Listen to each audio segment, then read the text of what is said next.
All right, good morning. This is another episode of the Life Roast. I'm John. This is T. Today, like every other day, we are going to have some uncomfortable conversations here. We're going to challenge some social norms. We're going to pop out of this little box that a lot of us are trapped in and discuss things that a lot of people just don't want to have these open conversations without getting crazy and offended. And in this case, which is what we're talking about today, extreme and fanatical. So today we're going to dive into the world of religion. Bump. And we've been talking about this. This is one of those, like, probably the top 3 to 5 topics we've been ruminating on since this whole thing started, right? And it was, I go back and we've been kind of beating around the bush up to this point, and it's here. We finally locked it in, and I think it's going to be great, right? This is one of those topics that a lot of people have a hard time, I feel like, seeing from different perspectives, right? Especially like when we're talking about the extremism, the fanaticism, and all that stuff. It's really hard to talk religion. Like those are like the top three things that you're not supposed to talk about. Never ever talk about religion, politics, and what I think sports is on my list because people get super crazy about that stuff. But those are the things, right? Religion, politics. But we don't really care. So we're gonna dive into this. No holding back. And we're going to have some fun with it because this is something that I think we both have a lot of experience with. Oh yeah. And on all different sides of it. So it should be kind of fun. Where are you at? All right. So this is near and dear to my heart. It's been it's a topic of conversation, usually at every family event of some sort. Friends or kids, all the different things, and whether it gets thrown in your face or it's whatever, it's in the news. It's religion as a whole. Although there's this term, I'm very spiritual, I'm not religious, or I'm religious but not spiritual. Whatever the thing is, like everyone has their level of affinity towards a specific God, or then we have the religion of atheism, where there is no God, and then those people are adamant, but it's the amazing part of people's mindset that once they're hooked, and I say hooked on purpose, once they're hooked on their religion, there's nothing else in the world that matters. It's their religion, and they will fight you tooth and nail, and there's no other way to think about it. And to have a conversation with them just puts you over the top. Here's where I'm going to go with this thing. Because of the fun-filled facts that we try to do, we go to the internet and we find the facts, because everything on the internet is true. Wikipedia first. Another one, Wikipedia. Love that one. The amount of religions, they say it's uncountable, but there are over 45,000 religions. Maybe you have a different stat. So it would, I have 45,000 denominations of Christianity. Of Christianity, that's what it was. But the number that I came up with, I kept coming up with different numbers. It's like 4,200 to like 10,000 different religions. Yeah, it was still insane. I'm like, this is nuts. And again, some of these religions, when I dove into it, the god of turtles. These people that get into their weird ways that a turtle is some infinite being, which, again, more power to you. If you think of turtles are badass. Yeah, the end all be all. Well, then they go with that. But like John just said, the Christianity, there's 45,000 denominations of Christianity. And that's, when we say denomination, I would probably switch that word to interpretation. Oh yeah. Of what they believe happened with Christ, or how he walked this earth, or how they interpreted the Bible, or whatever it is. And I'm not here to say any of them are wrong. They're not. I think where I get nuts, and where I watch people get nuts, is, again, they defend whatever piece of their religion they believe is just the ultimate truth, to a point where they're offended if you don't climb on board, or they go non-religious, and they essentially demonize you for your thought process. And honestly, it fucking drives me nuts. That's my big part with it when I was going into this topic, because I'm not here to sit here and tell people that their religion is wrong or whatever. Like whatever higher power you got, I really don't care. Like as long as it's working for you, right? But the funny thing to me is always one, the amount of hypocrisy that comes about from fanaticism and religion, right? Like you said, you got these people that come in here, and not in here specifically, right? Sure, yeah, we're cut that off too. But they come into the world and they're just preach all these things, but then they get judgmental, they get angry, they start segregating themselves from other people, right? And they start pushing away. Whole entire wars have been started over religions that preach loving thy neighbor. Yep. How the hell does that make sense? Right? But in today's time, it's like the same thing, right? Like neighbors bickering over stuff, losing friends, family members fighting over these things, right? And arguing and becoming resentful, and people going around, pretending to be, I don't want to say pretending, but whatever, pretending to be something. And then they go out and just judge everybody around them, or they're totally disrespectful, or, they don't live up to any of the principles that they supposedly follow to the death. And they go to such extremes on the other side of things where it's just like down your throat. And people wonder why it's like it's so hard to convert others into their religion. It's like, well, you guys are kind of psycho sometimes, right? Yeah. And of course, I'm not saying all religious people are psycho. I'm just saying the psycho people tend to be louder. Yeah, that's all. They get on their soapbox and it's the term preach. Like preach, like every place they stand is their position to be an evangelist for their religion and to discuss it. And my position on religion is this, and it's pretty much on everything on it, to each their own. Like if you are heavy into your religion, man, that's awesome. And if it raises you up and your God gives you an inner peace or solace in that anything that happens in the world doesn't matter because you're one with your God, that is freaking great. I love it. Oh yeah. And I love those people that have that, and I can't say it. You can tell that they just say the world's fine because me and my God are tight. Where I get nuts is, then you said it, the word judgment. Like, because I'm not fulfilling what you believe and your religion believes, I am therefore a heathen or a sinner or a devil or whatever. And okay, so some set of rules that was established by man on this is what we have to do and not do, and because I may or may not follow them, well, I'm going to hell. Right, I'm going to the underworld or whatever it is your freaking religion says. And I was raised Catholic, and I do attend church, not often.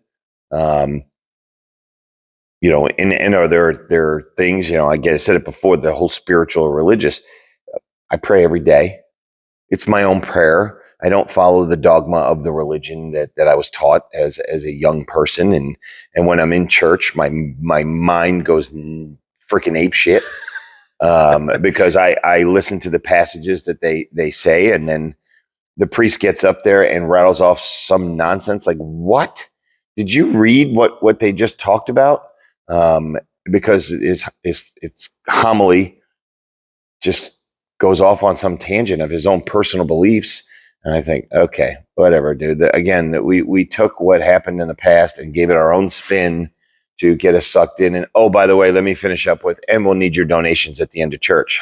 So I'm thinking, oh my God. So yeah, I get hot and heavy about this.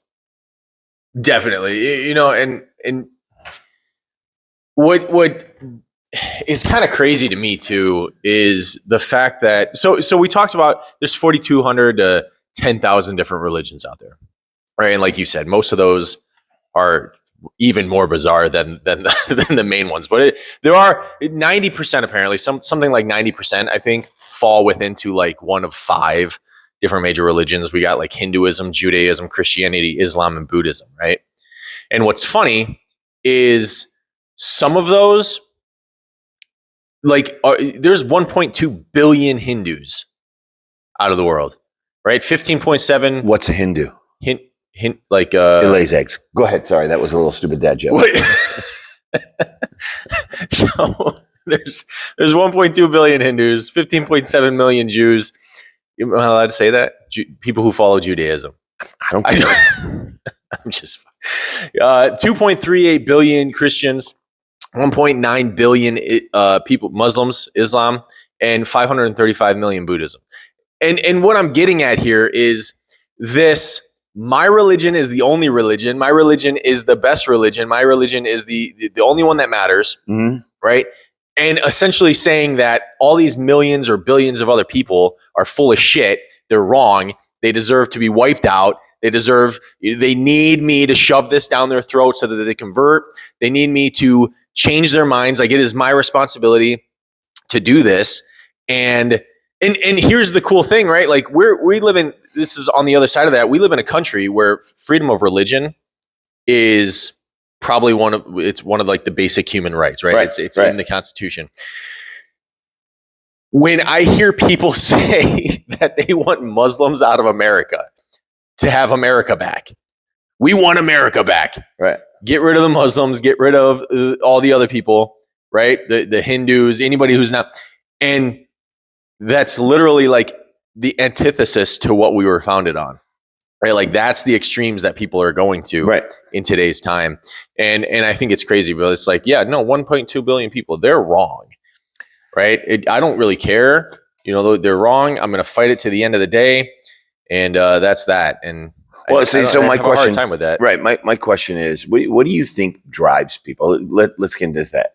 What do you think drives people to get in this defensive position, or this I must evangelize you on the ways of my religion? Like, why does that come out? It's like going down and imagine if I just said to a woman, like, you should stop using that lipstick. You look stupid with that lipstick on. Like, why with religion do we get into this position? You want to know what I think? I do. Okay. I think it's because they're weak. Who's weak? The people that are defending it. Hear me out. Just follow me on this tangent, right? We talked about this before when people get offended by things, right? We talked about this with offense and getting triggered. Most people, if not all people, in from experience and study and all this stuff, right, only get offended when there is some truth, some insecurity, something going on in the background, right? Otherwise, you just own it and you just continue living your life being the example, right? If I was a Christian and I wanted to make a point to other people, I wouldn't sit there and shove it down their throats. I would just be a good Christian, right? Right. When people start defending it and fighting for it, I feel like there's some fear that maybe I'm not right. And the projection of that becomes like hyperactivity. Well, now I have to make sure that I'm dealing with my insecurities, my fears, and all that stuff, that maybe I'm wrong, maybe I'm going to go to hell, whatever it is, maybe they're right. I have to overcompensate for that by fighting tooth and nail for it to make sure that other people think that I'm serious enough to make myself think that I'm serious enough, right? It's like a validation point. Right. Does that make sense? Yeah. And so, like, because otherwise, like, what's the point? What is the purpose of getting offended and defensive over something like that? If you believe your God is omnipotent and omnipresent and all these things, right? Big words. Oh yeah, right? If you believe that there's this all-powerful being, right? I think this is one of the silliest things. If you believe that there's this all-powerful being, you're going to get upset that somebody else is living their own life. Sure. Like, that to me, like, boggles my mind. Like, you're going to get upset. You're going to get defensive. You're going to get offensive over this thing. And it's just like, dude, your God is super awesome. Why don't you just let it deal with it, right? Like, let them deal with it when they die, right? Yeah, like, I get it. I get, I'm an advocate for certain things. Sure. And I preach them. But if you don't want to hear me, I shut up. Right? Like, I'm not here to change your mind. I'm here to be the example that if you see me enough and you're like, wow, man, I really wonder what he's got. I wonder what he does. Well, I meditate, I pray, I work out, I do all these things. Oh man, that's great. Right? Like, that's, to me, like, that's security in my faith. like just owning it, just being the person that I need to be in order to be the example. And so, again, personally, I think that people who are on that mission are just afraid. I mean, it's definitely a way to look at it. I guess my thing in questioning this is, at what point do they cross over? And I say they, so maybe I'm a fanatic on the other side of just I'm, and again, I don't preach it. I'm not against religion, but I'm certainly not going to sit there and listen to your crap. I'm my ears close.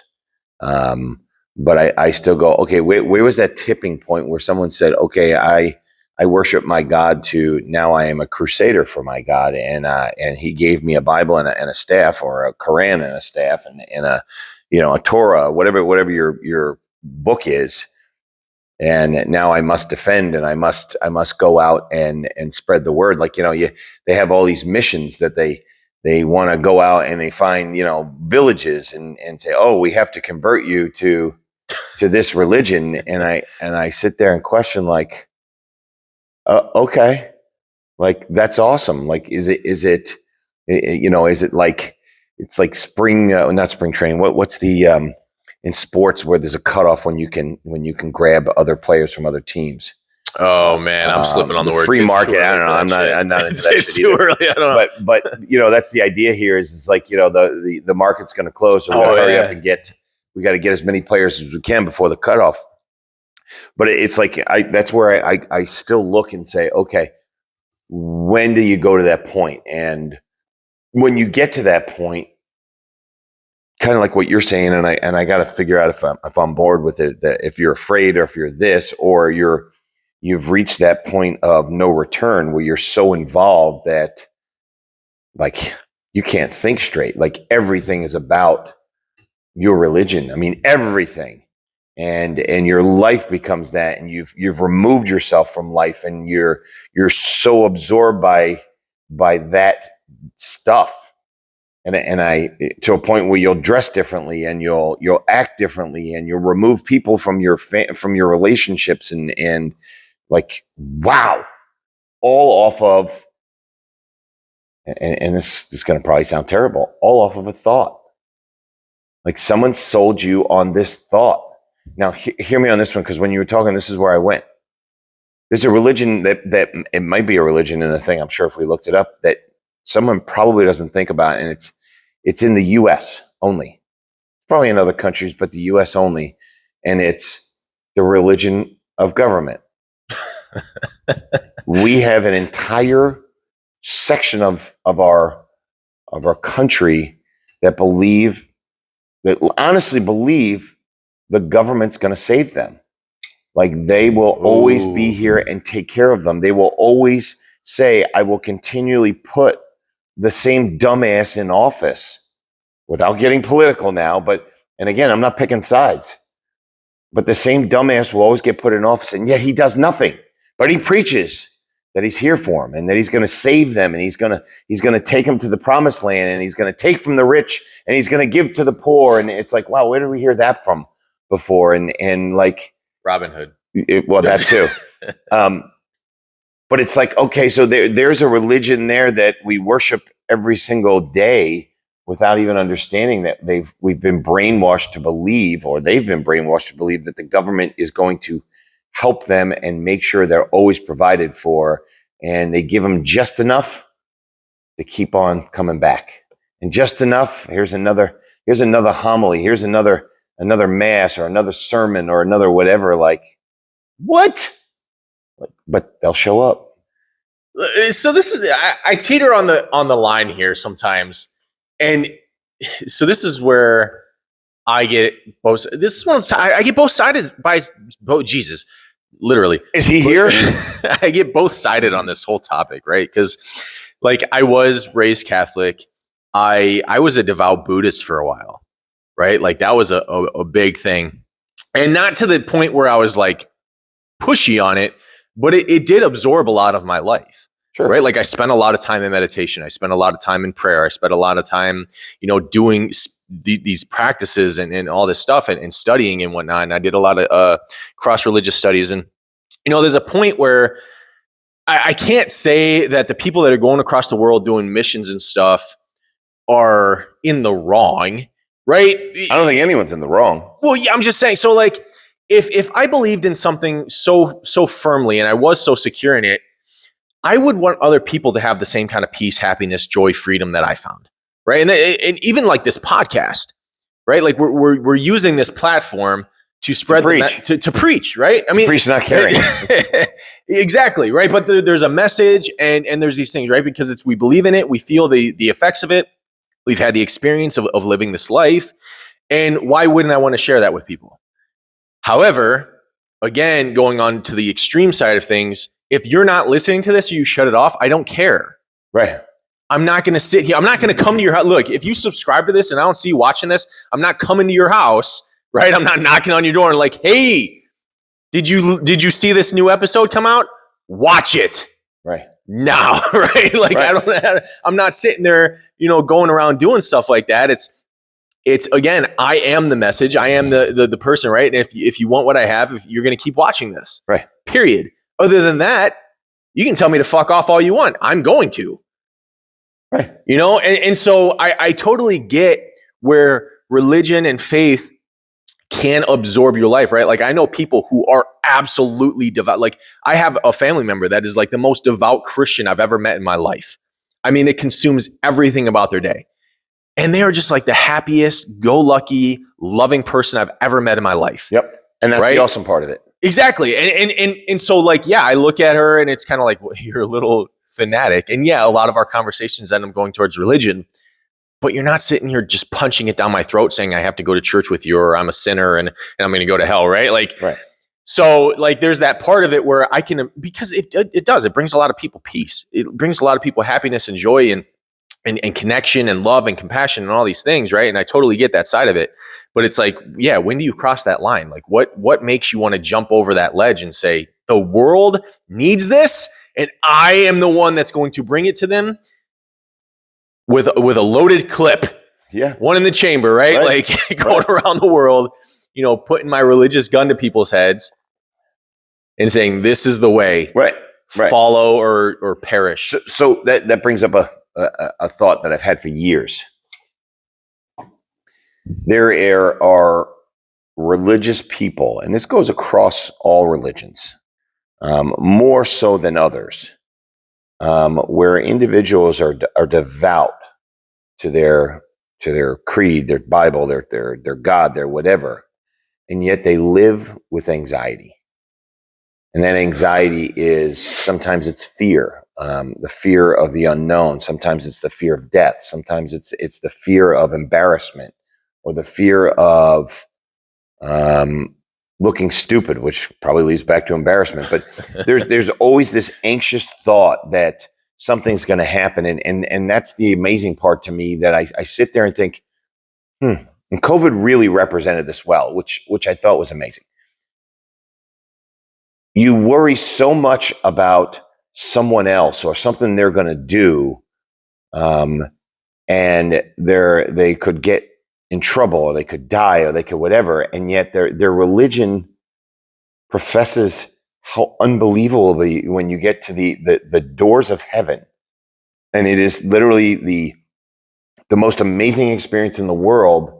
But when we're on earth, we worry, or we just can't put our faith in God. Now we'll preach that he's the ever living being, or she's the ever living being, or your turtle is the ever living being. But yet, when we walk outside, we fear we're going to get mugged, and these are all conscious things. But you fear about a friend doing something like, oh, you can't go there, like it's going to be dangerous, or oh, we can't receive Christ at church because of COVID. Like, wow, here's a church that passes out the Eucharist in Catholicism, and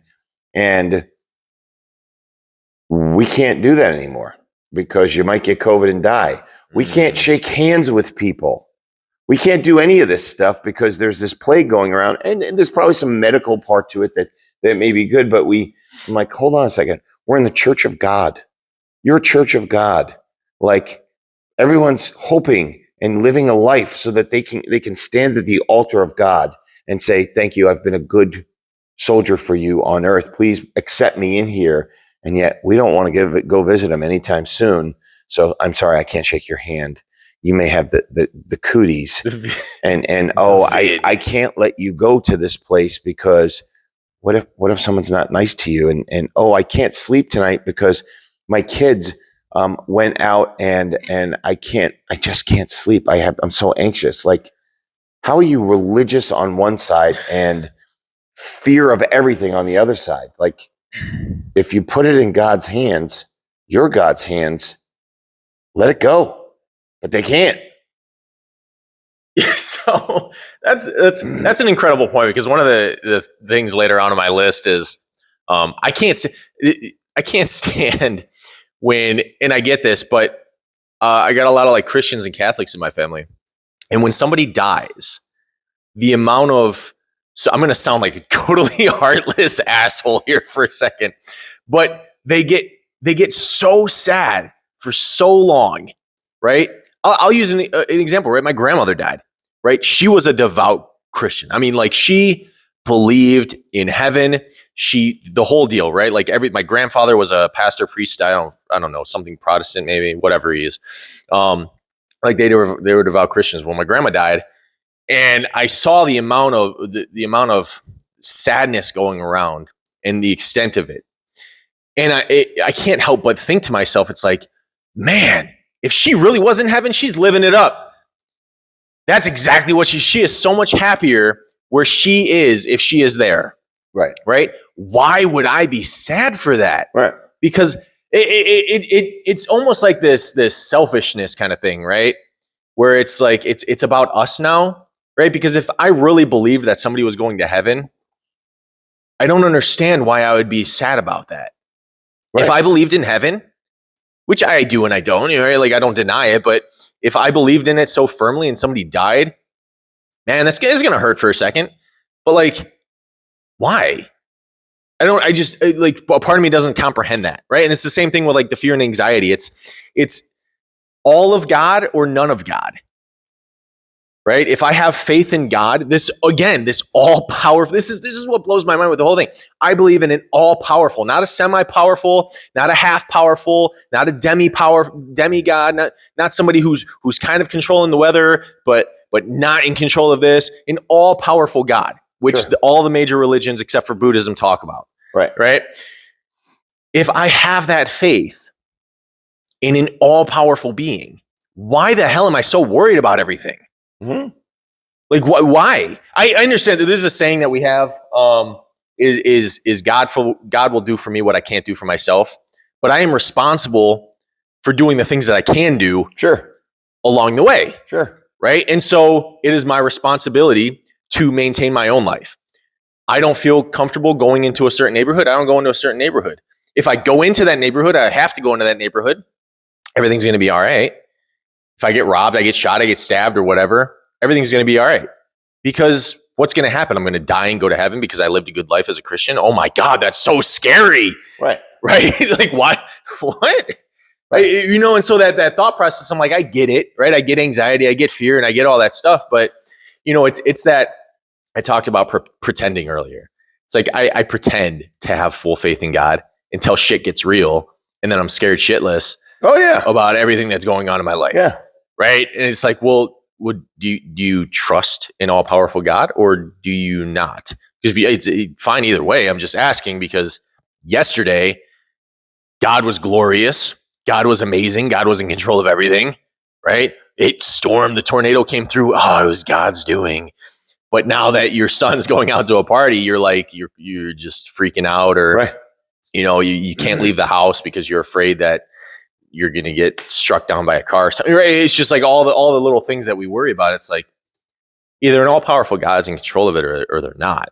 All we can do is keep walking. Right? A plane might fall out of the sky as soon as I walk out of here and hit me. Guess what? I didn't do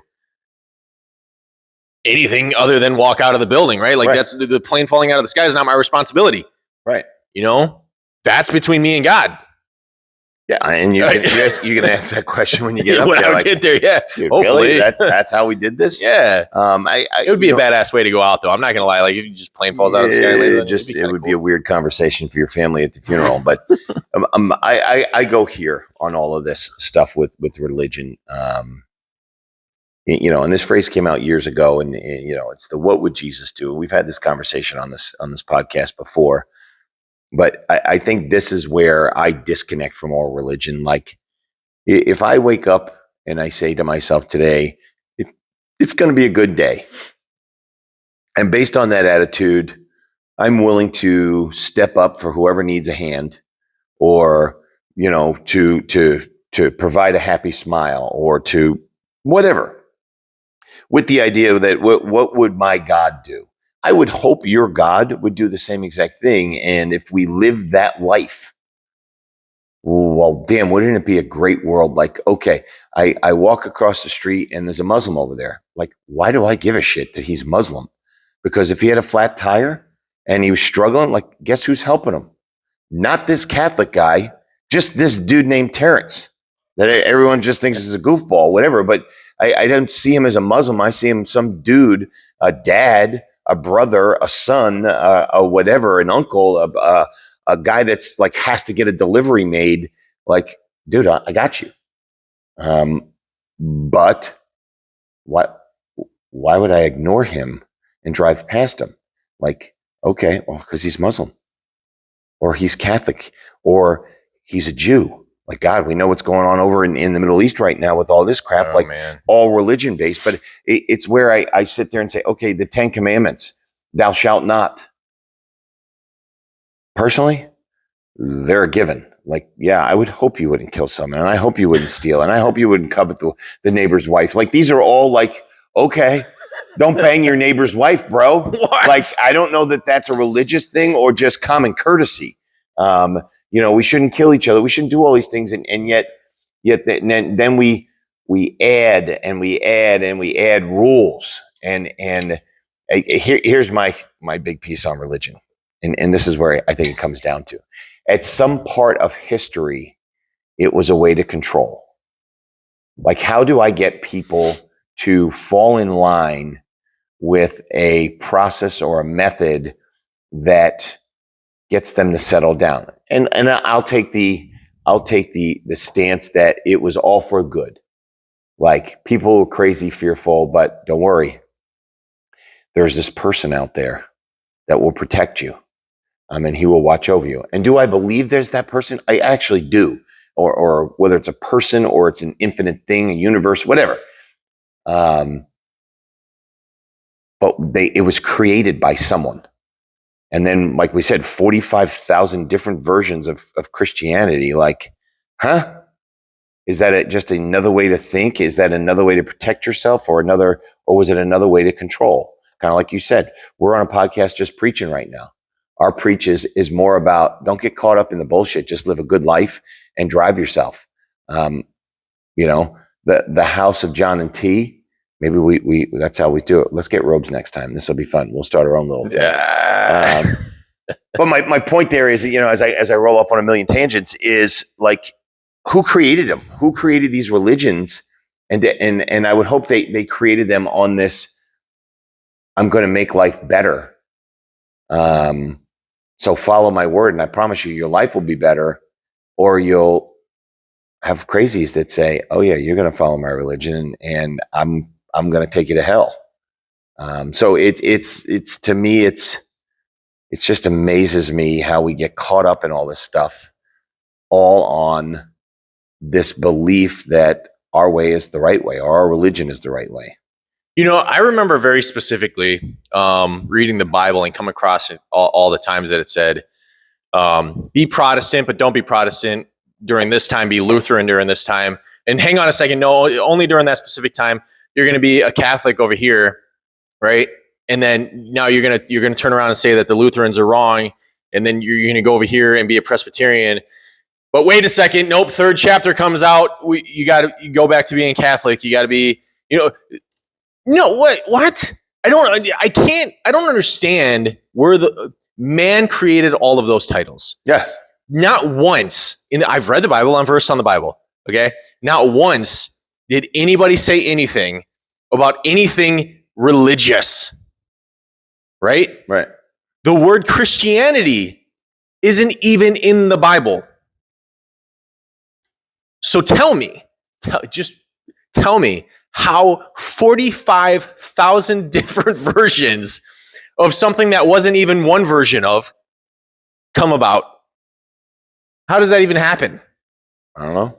And we talk about this a lot, right? It's like the whole media thing, right? And on the one episode I talked about, like, I can read an entire article, find one line in it, and go off on an entire tangent with it. Yep.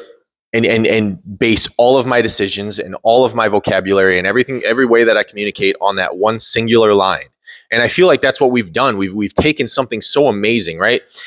Christianity, whether it's Christianity, Judaism, Hinduism, whatever it is, with all these different denominations, we've taken something so great, something so amazing. Like you said, whether it's real or not, like the intention behind it was great.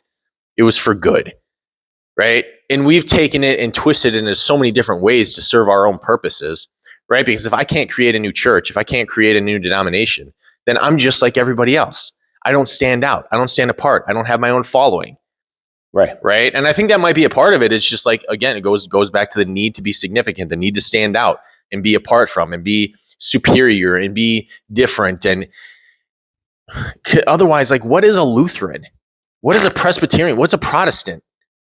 I don't understand, like, the difference between, and I still don't understand. People will explain it to me, and I'm like, that makes no sense. Oh yeah.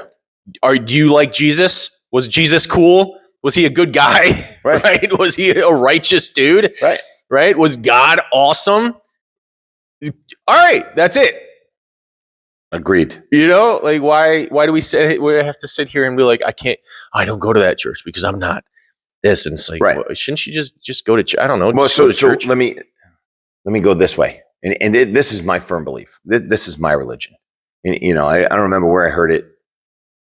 They say God is in us, or Jesus is in us, or whatever. That, at least, how I was brought up. I don't know much about Buddhism and Hinduism and everything. I've read books and whatever and watched videos. But if I said this, I always look at it this way. Imagine having the best, most awesomest hockey player on your hockey team. Like, no one could touch this guy. Could shoot, defense, put you in the boards, do whatever. And he's always on your team. Wouldn't you walk into every single game and think, we're going to win again. We're totally going to win. We're going to beat the crap out of these guys. Like, it's not even fair that we're going to beat the crap out of these guys. So it's like you would just walk you'd skate up on the ice, or whatever it is you walked into. You should have this belief, like, kill it. This is gonna be awesome. Like, I don't even know I have fear, and that's the part I took out of religion. Like, I sit here and say, okay, I'm gonna give this one a whirl, and people look at me like, T, you're nuts. Like, you're gonna do what? Like, yeah, well, why wouldn't I, dude? Everyone kept telling me when I was a kid, God's in me. Like, well, that kind of makes me God. And I think that was somewhere in the Bible too, that we there's all these quotes. I actually think the Bible is a great business motivational book. But it's like, okay, well, if I have God in me, like, I have armor on me, why would I not run into the battle? Okay. And if I die when I'm in the battle, well, the other happy part is I go to heaven because I was representing God, and it's going to be the greatest, glorious, most amazing thing in the world. Okay. So let's see, if I know he's in me and he's invincible and he can do anything. And even if it fails, I still get to go hang out with him in glory. I think life would fucking rock. With 1,000 virgins. Right. Like, okay. So how do we have this tension and fear and anxiety if religion is the end all be all? Like, and how is it that more people just don't do shit? Like, you're an amazing, religious, wonderful person that spends their entire day worshiping this person, and yet you don't do shit. Nerve struck. Look, I'm on that same exact boat, right? People think I'm crazy right? They're why are you doing these things? In my mind, I'm like, why wouldn't I? Like, why am I like, everything is going to be okay. Like, I'm always under the belief, like, literally, if you ask me anytime ever, right, about the potential outcome of something, whatever happens, it's going to be all right. I'm going to be okay. Right. Well, all those crazy situations, like, what would you do if you lost a foot? It's like, man, that would suck. But I mean, I don't know. I'll figure it out. It'll be all right. What if somebody dies? What if your business fails? What if all these things? I'm like, I don't know, but everything's going to be all right. Right. Right. Cause like, what's going to happen? I don't know. I'll figure it out. But like, the universe is awesome. My higher power is awesome. Right. Like, opportunities, if I'm open to it, opportunity is going to present itself. Again, this is that God doing things for me that I can't do for myself. And when I talk about God, I talk about God in general. I don't care which God, Yahweh, Allah, the universe, right? I'm talking about all of them at the same time. My God does for me what I can't do for myself. So there's always going to be opportunity. And if I get to the end of my life and I don't achieve the things that I want to, maybe I achieve the things that I was supposed to. Right. And that's my belief too. Is like, maybe I didn't do the things the way that I wanted to, or the way that I thought they should go, but I did them. They turned out the way they did. And I'm going to move on to the next opportunity that presents itself. And if I'm not supposed to do it, guess what my higher power is going to do for me? Kick my ass onto a different path by making me fail. Right. Right. And so when you, this is a whole perspective thing. When you see life like that through the eyes of a higher power, and you're like, okay, wow, I failed at that. Maybe that's just my higher power saying I don't need to be on that path, because if I was supposed to be on that path, I would have succeeded.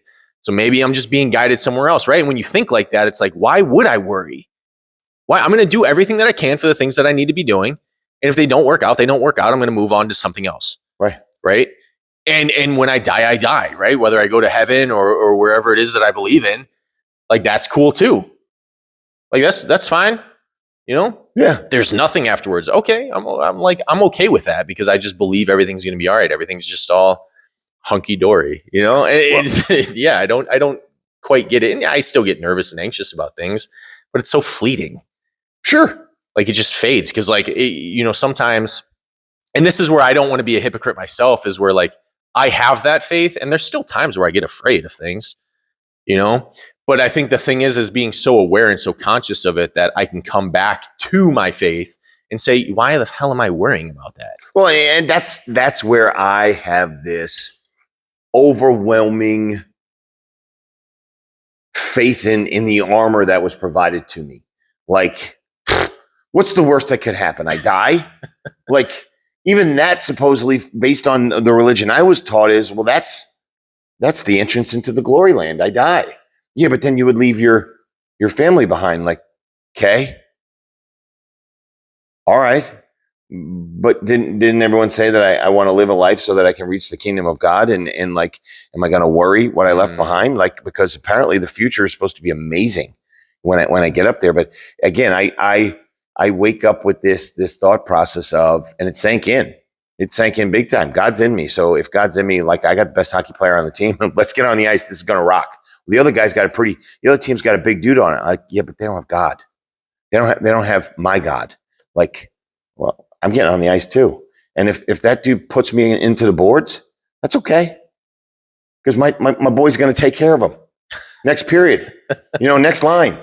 But again, it's silly to think it that way. But I guess that's where I get in this role of, imagine if you knew that, what else you could do, what anxieties you could release from yourself, who you can get involved in. Like, if I was thinking, if you look at Habitat for Humanity, just popped in my head. I've never really thought about it.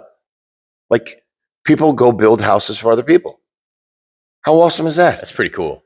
And it's this satisfying or gratifying moment of, I helped build that. And a lot of people that do it don't even have a freaking clue. There's one or two people that are the main construction, and then they hand you a hammer, and you can watch people like, oh, these people are gonna ruin a few fingers here holding a nail. But it's like, okay, well, that was a step. Well, did you do it for your God? Did you help because you wanted to tell, hey, God, look what a good person I am. I'm helping build a house. Or did you do it for the benefit of the individual that would get that home? And it's probably a little bit of both. But it's like, okay, well, you stepped out and did something that you weren't comfortable, that you had no experience in doing, but you knew the joy you were going to experience because you were a part of it. Like, is that a religion? Is that what it is? That there's a light at the end of the tunnel. Like, you actually reach that point of what would the word, satisfaction? Like, this is what it feels like to help. Whereas with religion, it's like I put all my eggs in this basket and I say, I'm going to have this faith and I'm going to be overboard with it. And I'm going to be devout and I'm going to pray and I'm going to go to church and I'm going to go to synagogue and I'm going to do all of this stuff for some person, being that I only know if it was worth it when I die. Like, or does he say, thank you for worshiping me. I'm going to bring greatness into your life. I'm going to give you all this beautifulness of material things and great family and friends and all that. Well, I don't think that happens, because there's still sorrow. Like, but I go to church every day and no one likes me, or I go to church every day and everyone keeps dying, or I go to church every day and I just watched some amazing accident that just I can't get out of my head. Like, well, but you prayed, you followed through, and you did all this stuff. Like, where was your reward? Like, I'm confused. I spend all this time praying, but yet still life sucks. So I sit there and think, does it suck because your God's not answering? Because you're not diving all in with life and finding the joy, saying, I'm going to help someone build a house, not sit on my freaking ass reading another page of a Bible to give praising God to glory. Like, why don't you go out and spread love, not preach? Show people what it means to help others. Be there for someone. Lend a smile, a hug, or whatever. But no, let's make sure we preach about this future. Dude, this is where I think people got things fucked up, right? Like, I have a kid who, when his sibling is in trouble, he will come to us and suck up to us, right? And otherwise, like, he's just a menace, you know? Right. He is. And I know when he's trying to suck up, because I know he wants something. He wants rewarded for his behavior. And it makes me think of a lot of these people who, I built a house for the homeless, God. Like, why don't I have $1 million? Right? It's like, well, did you build the house so that I could give you $1 million? Or did you build the house because you're a good person? Right. Because that's what you're supposed to do. Right. Did you stop by and help that person change his tire because you're a good person, or because you thought I was looking and I was going to reward you for it? Right. Right? Like, what? You're nailing exactly what I'm just like, what the hell do you think I'm teaching you? Right. That your only behavior in life is either rewarded or not rewarded. Like, you're only religious to get rewards for something. Right. There's a calculator up there, or a rolling ticker, like 20 points, 20 points. People they tally stuff up. They like keep track of it. They're like, right. I did 10 good deeds this week. Like, why are you keeping track? I don't understand that. Like, why are you? At the end of my day, I count up. I did 3 good tasks today for these people. God, they thank you. Like, make sure, you know. And then they're like praying for something. Like, please take care of this. Please take. It's like, no, like what? No, you do those things because that's what you're supposed to do. You have faith in all powerful being. All powerful being has these teachings. Be a good person. You just be a good person. The reward is heaven, if that's what you believe in. The reward is all these things at the end of the life. There are people who are homeless, broke, starving, who have more faith than some of these people out here that preach and preach and preach. And they are totally okay with it because they're just good people. And they don't care about the money. They don't care about the house. They'd still go out. They could be homeless and helping other people build homes. Right? Because that's what they're supposed to do as a good whatever. Right? It just blows my mind that we sit here and we tick for tat everything. And it's like, I need rewarded for all my good behaviors, and I need to be seen, and I need this attention. I need other people to see me. I need all this stuff. Just do good. I don't get it. Right. But there's a funny joke, or I don't know if it's a joke or a story or whatever, but it was talking about a flood was coming. And I don't think that was a joke. I'm pretty sure that was Noah. It could have been Noah, but anyway, so a flood was coming, and lady hears it on the radio, like, oh, we gotta leave town, and she's like, I'm not fast enough to leave town, and I can't get out of the flood zone, and she starts praying, God, please help me.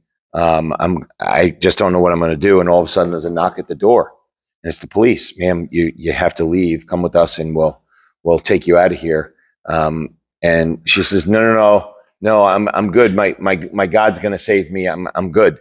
And then the flood starts coming, and the water starts rising, and she goes up on the second floor, and she's hanging out the window, and she's praying to her God, please help me. Please help me. I need your help. And all of a sudden a guy on a rowboat comes over and says, ma'am, come on, climb in the boat. And she says, no, I can't get in the boat. I don't know how to swim. And what if I die? And I can't. So he's like, all right, I got to go. And he leaves. And then the flood rises higher, and she's up on her roof, and a helicopter swoops down and says, ma'am, quick, get on here. No, what if I fall? What if I fall into the water and I'll die?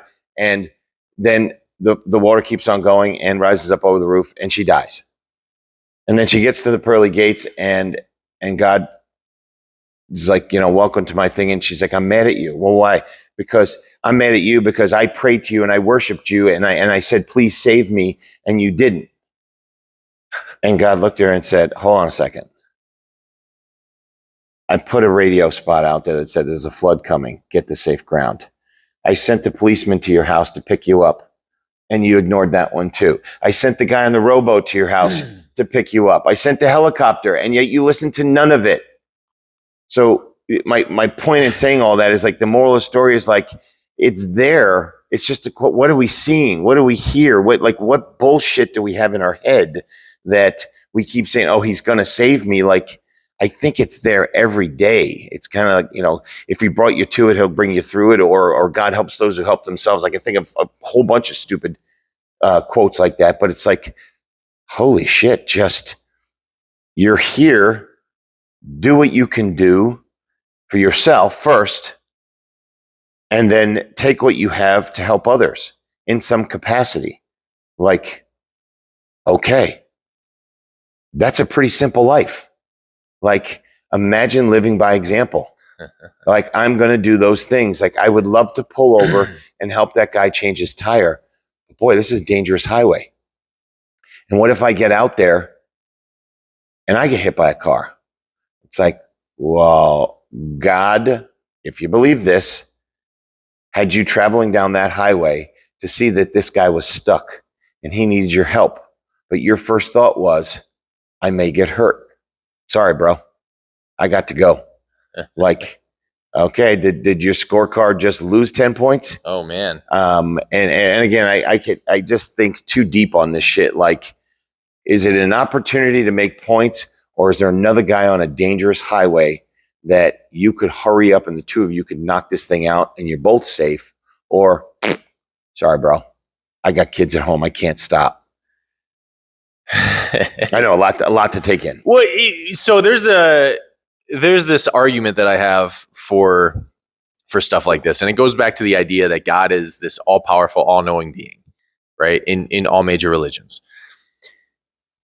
The fact that we think we understand something so incomprehensible, sure, is beyond me. Like this is God's plan, but this isn't God's plan. It's like, how do you know? How do you know what God's plan is? Right? Human being, God. I understand God's in you. I totally get that. You haven't unlocked that power yet, though. Right? You're still in that, like, kind of in between phase. Right. How do I sit here and try to understand something that's so beyond where I'm at? Like, we think we're so smart that we totally, that's part of God's plan. Like, how do you know? Right? And this is where I'm going with this, is right. Okay, you pull over, you change the guy's tire, you help him out, you get hit by a car. Oh, I'm not going to be nice to people anymore. Fuck that. Now they're just screwed. I'm never going to help anybody else again because now I got hit by a car and I lost my lower body and extremities, right? Now, this is where there's just two paths here now. You got hit by a car, you're paralyzed. You know what half the people do, right? It's probably only like 5% of people. They go and use that as their story for strength and hope. Right. And then there's the other people who never leave their house again. and they whine and complain about everything, and they talk about how much they hate God and all these things. It's like, I bet you if I believed in a loving, caring God and I get hit by a car, I guarantee you I'm going to find a way to use that as my story to inspire hope in other people. Because now in my belief system is that was the purpose of me stopping and helping that person. Right. Not changing the tire. It was for me to get hit so that I become paralyzed. Right. And this is what like people think I'm crazy. And I'm just like, no, if I lost a foot, I'm going to use that. Sure.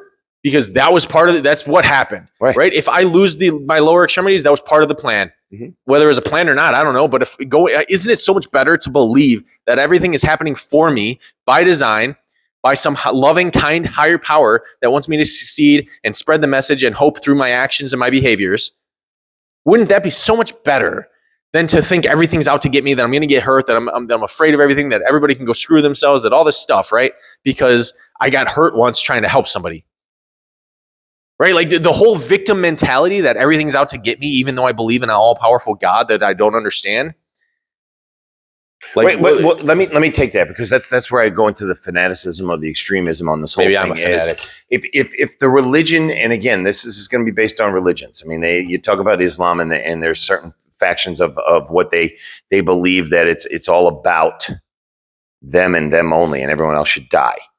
Whether that's 100% accurate, you talk to different people, it is what it is. But where I go with this whole thing is with religion, which drives me nuts. If your religion or your belief in your religion is, I must worship, and that is my sole existence in life, that everything about what I do is about worship, and I give it all to them, and I spend all my waking minutes giving it to them, how is that considered helpful to those around you? Meaning, you can preach all you want, but people live by example.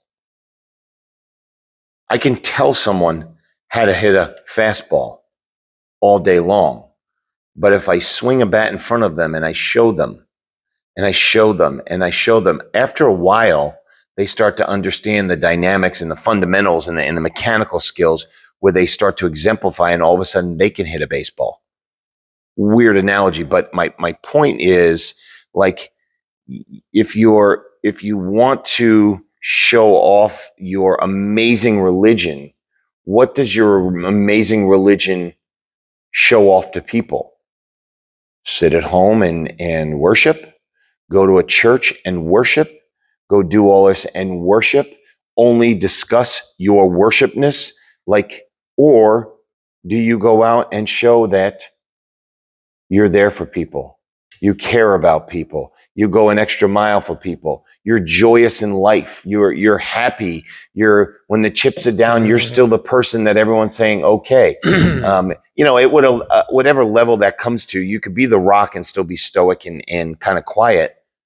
But you show that. Are you present in people's lives, or are you allowing your religion to say, that's their problem? That's their problem. Like, nope, they don't believe what I believe, so I can't be around them. And like, okay, I guess your worship is so fanatical that you've pulled yourself away with this belief that you're better. And they may not think that they're better, but it's like, well, I can't be around you because you don't have the same thoughts as I do. And I go back to the whole, what would Jesus do, or what would your God do? Like, if you tell me he would freaking ostracize you because you just don't believe what he says, the Bible says, who did Jesus hang out with?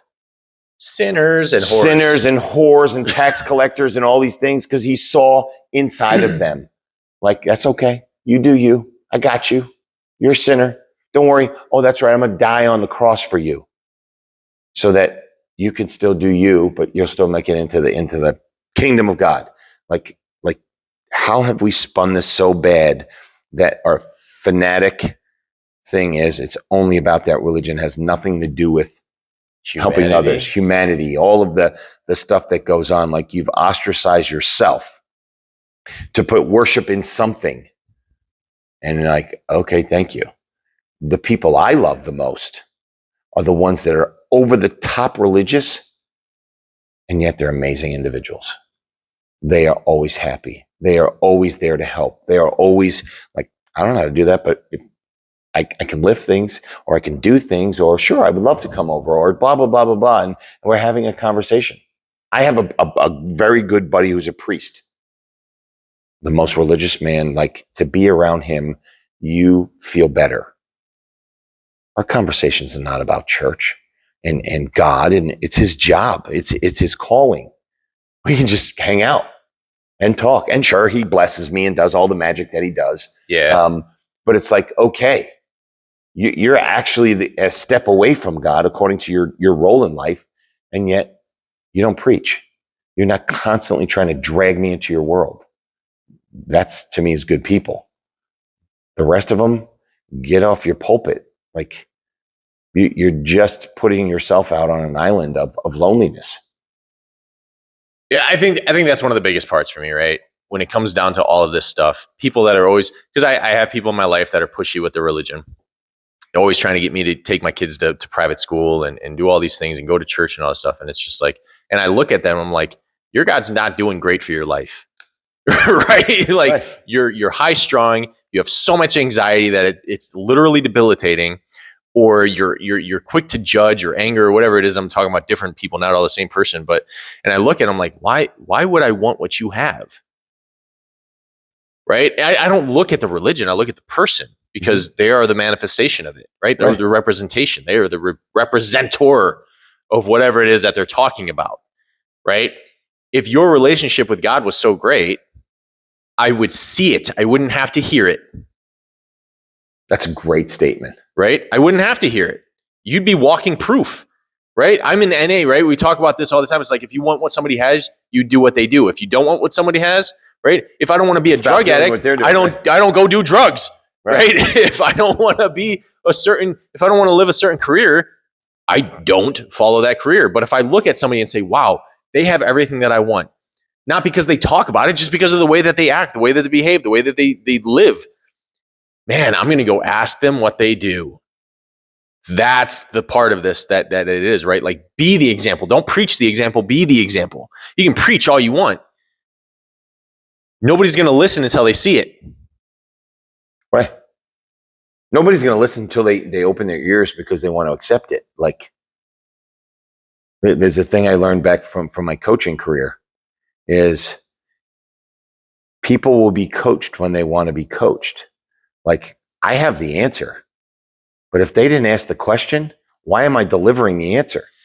And my coach said it to me, like, the reason why I'm not in a certain place is because I'm not ready to accept that there's a different way. But when I do, I'm on board. Like, shit, I should have been listening. Like, God, he gave me this answer like 20 years ago, but I was too bullheaded. It's like, okay, when you're ready, you're ready. So to preach or to do or to whatever, like, if I'm around you, I'm not ready for it. And you saying it louder or constantly giving it to me, and my ears are closing even faster.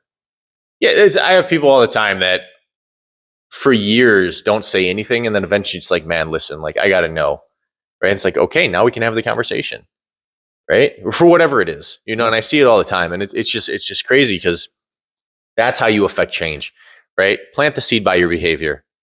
Mm-hmm. They say, you shouldn't talk about politics and religion. Why? Because we're stuck in our head with our way is the right way. Our candidate is the right candidate. We're not ready to listen. We're not willing to accept that there may be other ideals out there.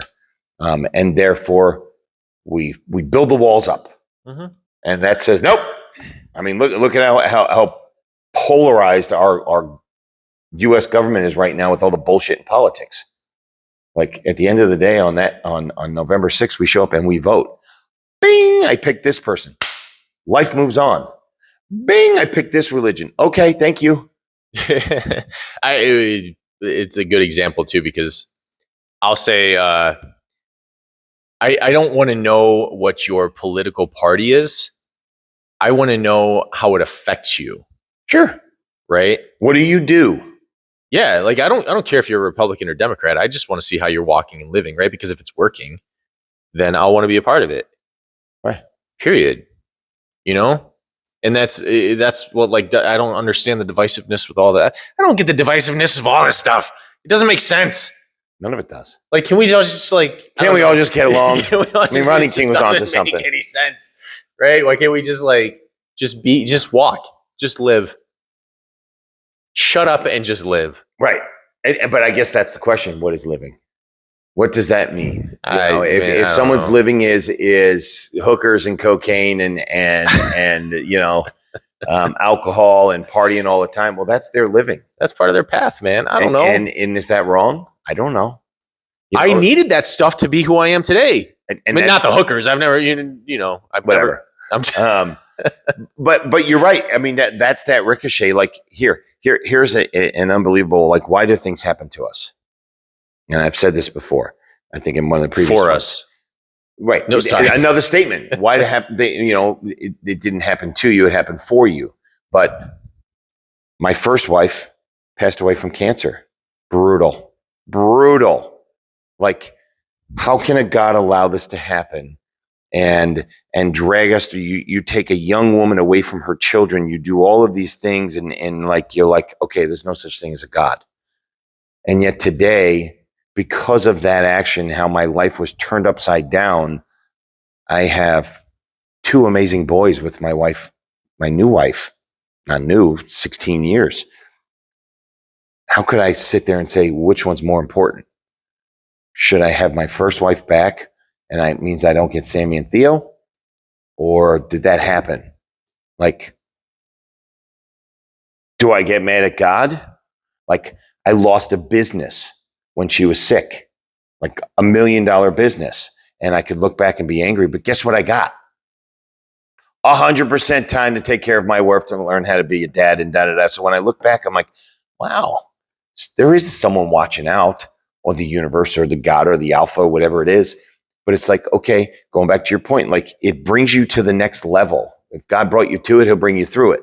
Like, okay, is it for the better? Sometimes it's for the better because you have no other choice. Like, I have to make this for the better. And sometimes it's for the worse because you've dwelled on the fact that you got punched in the gut. Like, I somehow believe that everything that happens to you is happening for a better reason.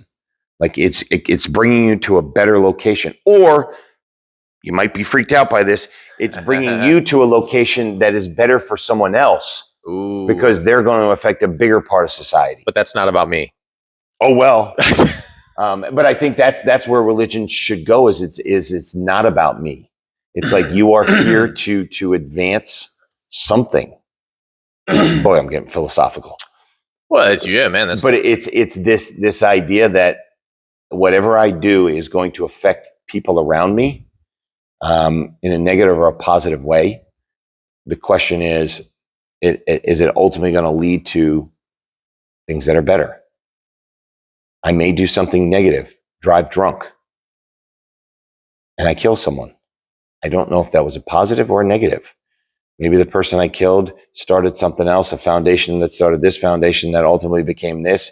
And one person died today, but 50,000 live tomorrow through my idiocy of drinking and driving. Again, such a stupid example, but it makes sense.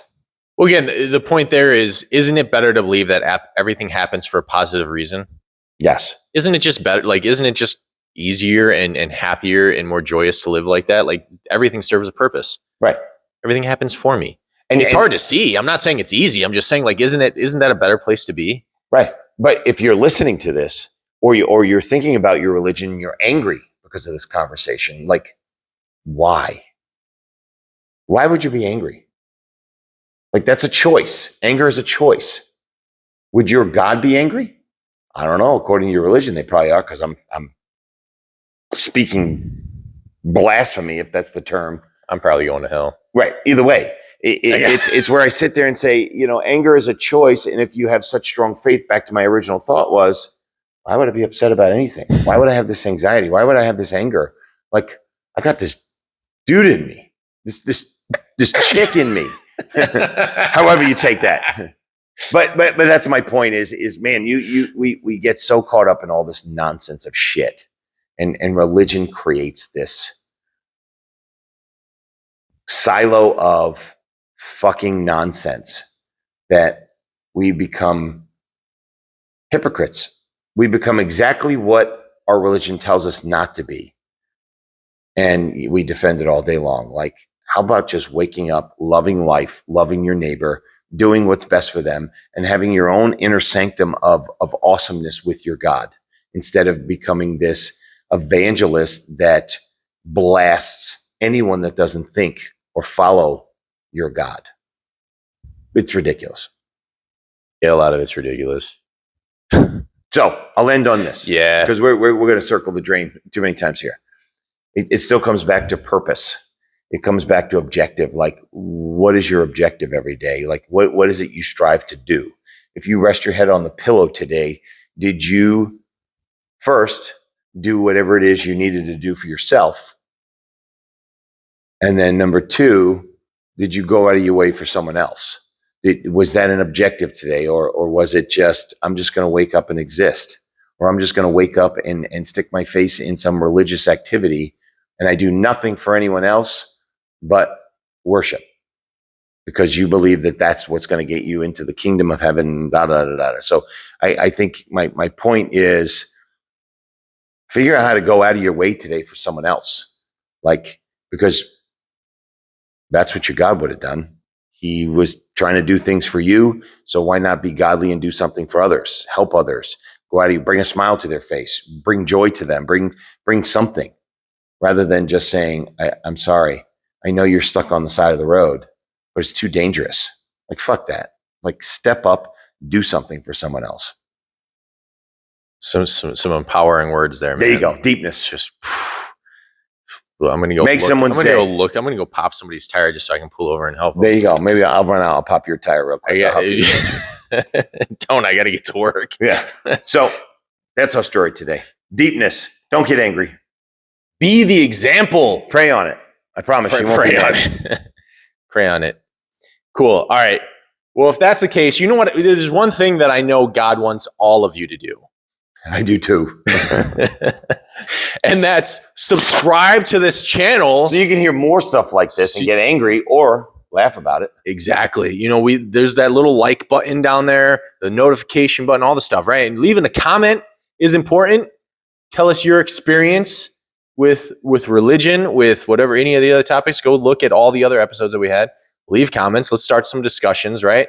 Because that leads to further awesome topics. That's it. Peace out, suckers. See ya.